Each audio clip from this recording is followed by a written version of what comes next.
Welcome back, YouTubers. This is going to be a review of the Power Rangers Lightning Collection figure Ranger Slayer, an alternate reality version of Kimberly Hart from the Boom Studio Comics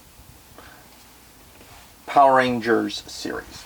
Now, the interesting thing about this one is it's like the last one I did, another alternate Ranger form.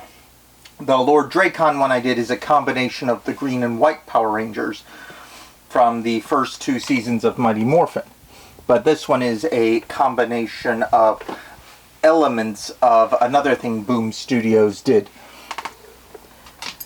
The Pink Ranger series and the, well, Green Ranger sword, the Sword of Darkness, is being turned into the Bow of Darkness, as you can see. It has a little attachment point here and here, so either side is fine. An effect part, which can be clipped into it. It's a little tricky to get it on there sometimes. This one works a little better. So you can have her doing an action pose of her firing the Bow of Darkness. And she's got this version of her hand with her fingers just slightly notched apart. So you can have it so that she's notching the arrow. Like so. One criticism I have for these figures is these parts are a little too spongy and soft. Wish they were made of harder plastic. But what can you do?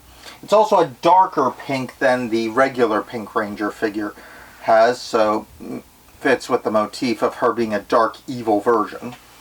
She's also got this multi-arrow one, which is kind of nice.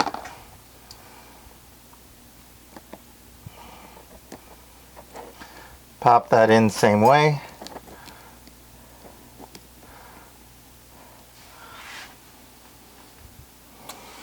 And yeah, she also has two alternate hands, a punch and a bladed chop hand. The chop is for her right and the punch is for her left. And one other part that's a little odd, other than her cape, which does come off, feeling the back, it's that soft plastic again, is her blade blaster, which is stuck in the holstered form. I do like that it changed black as well, but the one problem with it is there's no alternate ones. So if you can find like one of those good 3D printed ones that's blank, you could repaint those into a black version for her to use. Now overall the figure is pretty good. It's got good joints, the double jointed knees, feet, as you can see. Good waist joints and hips. Head's good on the bob, and even this cloak doesn't get in the way too much and is springy enough that you can move it aside. Overall, it's a pretty good figure, and it fits better on these little NECA brand stands I use than most of the other ones I've had. Overall, it's a pretty good figure, and it's a really neat one. I'm not as happy with the cape swishing to one side. Problem is that limits the posability. I prefer it if it's going to be a cape, it should be flat against the back so that it doesn't look like it's stuck in one position. Because, well, action shots.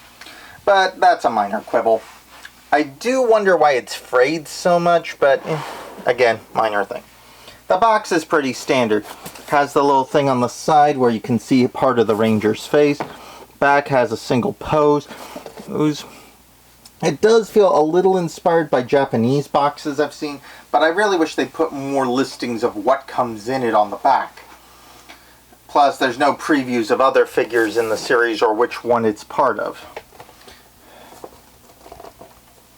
All in all, it's a pretty good container, and the side thing is nice, but I could take it or leave it. I'm not a collector of boxes, so I don't think I'll be keeping it much. At any rate, that's the figure. Please like, subscribe, and comment below. Share this video with your friends. And the Twitter name is where I prefer Common Sense, since YouTube won't let me put them on things like this. And I'll see you all next time. Ciao.